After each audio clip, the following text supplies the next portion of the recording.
p.m. At 9:44 p.m., a severe thunderstorm was located near Arcanum, moving east at 50 miles an hour.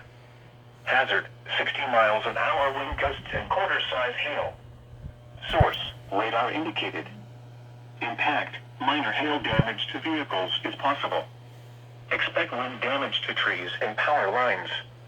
Locations impacted include Dayton, Springfield, Huber Heights, Fairborn, Troy, Trotwood, Vandalia, Englewood, Tip City, New Carlisle, West Milton, Yellow Springs, Wright-Patterson Air Force Base, Northridge, Enon, Arcanum, Lewisburg, Brown, Riverside, and Clayton.